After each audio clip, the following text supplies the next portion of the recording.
Assalamualaikum warahmatullahi wabarakatuh. Selamat siang, salam sejahtera bagi kita semua. Salam sehat. Izin memperkenalkan diri, nama saya Muhaimin. Saya saat ini menjabat sebagai Bidai Suara Ahli Madya di Pusdiklat Perdagangan. Saya saat ini sedang mengikuti sebuah workshop, yaitu workshop untuk pengampu PKA atau pelatihan kepemimpinan aparatur. Moto saya, setiap orang ada masanya dan setiap masa ada orangnya. Hidup dan peran kita itu dipergilirkan antara satu dengan yang lainnya. Hari ini memimpin, esok bisa jadi yang dipimpin. Hari ini bicara, besok mendengarkan. Hari ini mendengarkan, besok juga berbicara. Jadi itulah kehidupan ya. Saya kira ini relevan untuk saat ini dan sampai kapanpun. Oke, saya akan menyampaikan materi tentang standar kinerja pelayanan. Ya. Materi standar kinerja pelayanan sendiri merupakan bagian dari agenda ketiga dari rangkaian kurikulum dari dalam pelatihan kepemimpinan aparatur. Dan saya tampilkan juga di sini branding ASN yang telah dilaunching oleh Presiden Republik Indonesia Bapak Haji Joko Widodo, yaitu bangga melayani bangsa. Tentu branding atau tagline ini sangat-sangat relevan dengan diskusi yang akan kita bawakan ya mengenai standar kinerja pelayanan. Karena pelayanan yang baik itu tentu saja ada standarnya, dan standar tersebut menjadi patokan dan menjadi ukuran apakah standar tersebut sudah baik atau tidak gitu ya. Jadi kita akan bicara mengenai standar kinerja pelayanan nanti selama 9 jam total ya, yang kami bagi menjadi sinkronus dan asinkronus. Kenapa? Karena kalau kita porsikan semuanya untuk sinkronus ya, akan terjadi kelelahan ya, kelelahan fisik, kelelahan mental ya. 9 jam berada di depan layar, walaupun nanti ada break setiap 2 jam sekali misalnya, tentu saja akan terjadi kelelahan mental gitu ya. Karena beda suasananya ketika kita harus bicara di depan layar dengan bicara di depan kelas secara langsung ya. Maka saya membagi 9 JP ini menjadi 2 bagian, 4 JP sinkronus dan 5 JP asinkronus. 4 JP sinkronus itu kami pecah menjadi 2 JP di awal, 2 JP di akhir, di tengah-tengah ada asinkronus gitu. Jadi Bapak Ibu, untuk agenda 3 di standar pelayanan kinerja pelayanan ini tentu saja berkaitan dengan materi-materi sebelumnya ya. Maka di rencana pembelajaran saya, yang hal pertama yang akan saya lakukan adalah setelah memperkenalkan diri dan menjelaskan tujuan pembelajaran ya di sini tentu ya.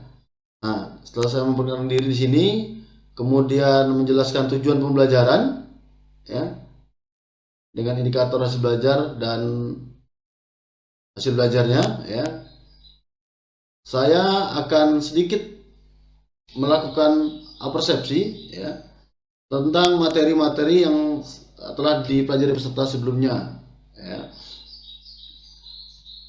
Kemudian setelah itu saya berencana akan mengadakan brainstorming tentang standar pelayanan dan indeks kepuasan masyarakat atau indeks kepuasan pengguna layanan. Nah, untuk memancing ini,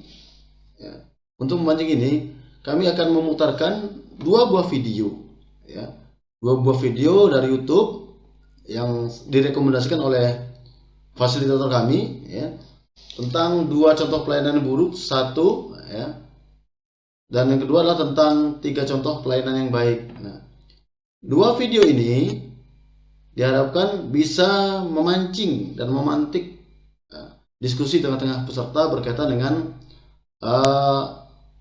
pelayanan ya, pelayanan yang mungkin telah mereka terima dan mungkin saat ini mereka juga sebagai pelaku pelayanan itu sendiri gitu ya.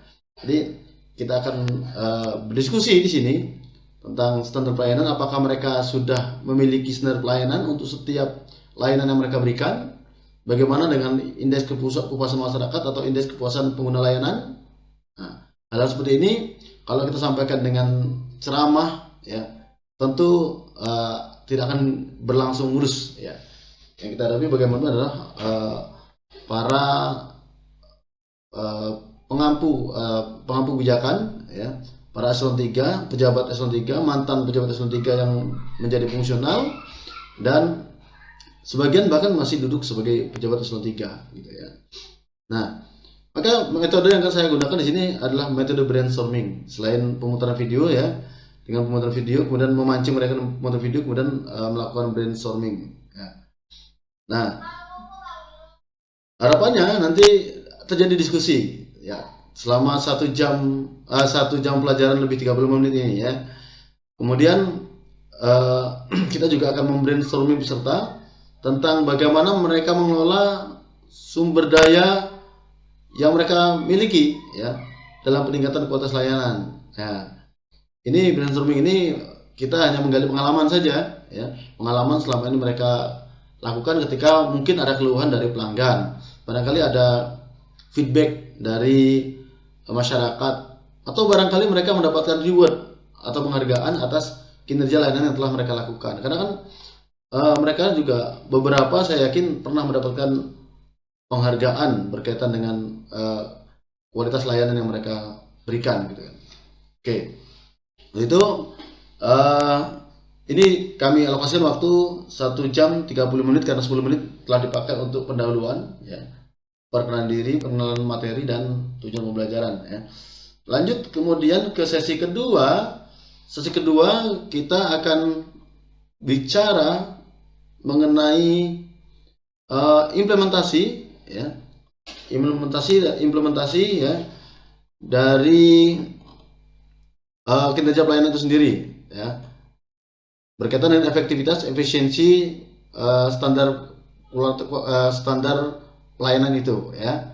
Jadi karena bicara implementasi ya, bicara kualitas dan efisiensi serta efektivitas, tentu yang terbaik metode yang digunakan adalah melakukan benchmarking ya.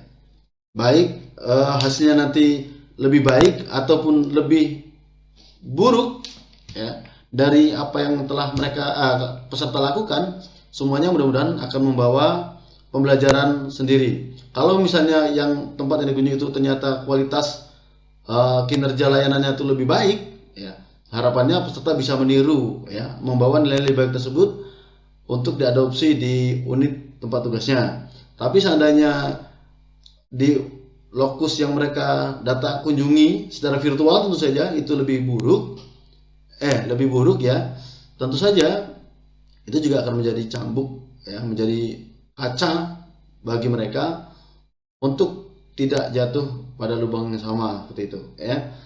Akan banyak sekali temuan nanti yang akan kita dapatkan, karena memang ketika mereka mengoreksi orang lain itu akan lebih mudah daripada mengoreksi diri sendiri, cenderung seperti itu ya.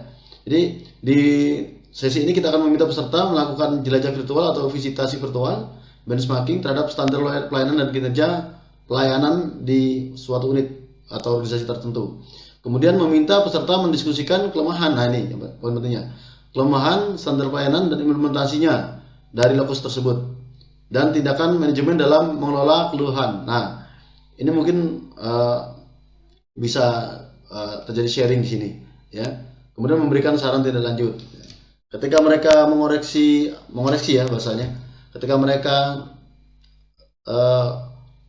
menelisik ya kualitas layanan unit lain, organisasi lain, harapannya mereka akan juga tergelitik ketika mereka melakukan hal yang sama ya, ternyata hal yang dinilai buruk itu mereka juga melakukannya. Nah, harapannya nanti hal itu akan menggugah kesadaran mereka untuk melakukan suatu perbaikan di masa yang akan datang.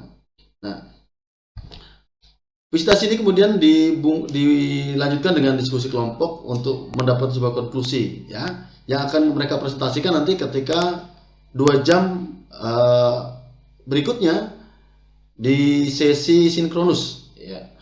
Di sesi sinkronus ini nanti kita selain presentasi ya, juga akan melakukan diskusi antar kelompok ya, kemudian memberikan umpan balik ya, mengundiskan peserta untuk saling memberikan umpan balik. Tentu ini kita arahkan umpan balik yang kita berikan tentu saja pemberian umpan balik ini kita arahkan untuk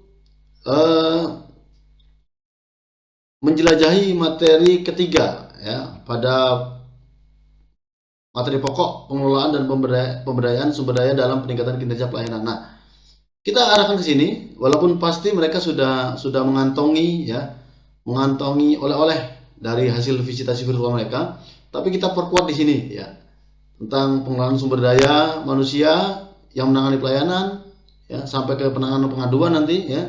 Kemudian pengelolaan sumber daya sarana prasarana pelayanan, bagaimana kualitas sarana prasarana yang digunakan, apakah lebih baik lebih buruk, nanti kita akan kelola telisik di situ. Kemudian bagaimana pengelolaan dan pemberdayaan sumber daya teknologi yang mereka miliki ya. Nah, semuanya ini adalah sarana pembelajaran yang akan sangat berguna, karena kalau kita berikan ceramah pasti mereka akan bosan ya. Maka saya kira metode paling efektif adalah dengan menggunakan paduan antara sinkronus asinkronus seperti ini ya, dimana asinkronusnya kita isi dengan benchmarking daripada memperbanyak ceramah. Itu ya untuk strategi pembelajaran ya. Kemudian slide saya ini berisi kurang lebih 51 slide ya. Tentu kita tidak akan sampaikan semuanya, sebagian nanti kita akan share saja ke peserta. Kemudian kita izinkan peserta untuk menanyakan hal-hal yang tidak penting, hal yang mungkin penting tapi tidak jelas ya. Adapun materi yang mungkin diceramahkan itu seputar peraturan saja, itu pun mungkin kita akan perbanyak diskusi ya, tidak dalam bentuk ceramah full ya, tentang aturan-aturan tentang Undang-Undang 25 misalnya ya, tentang permentan tentang pengukuran standar kepuasan masyarakat ya, seperti itu ya. Hal-hal itu yang mungkin kita perlu sampaikan secara dengan metode ceramah ya. Selebihnya kita akan perbanyak diskusi. Tujuannya agar sekali lagi mereka tidak bosan ya, tidak bosan dan akhirnya justru menjadi tidak produktif dalam mengikuti pelatihan ini. Nah, itu akan sangat disayangkan ya. Karena secara teknis mereka pasti sudah menguasai ya.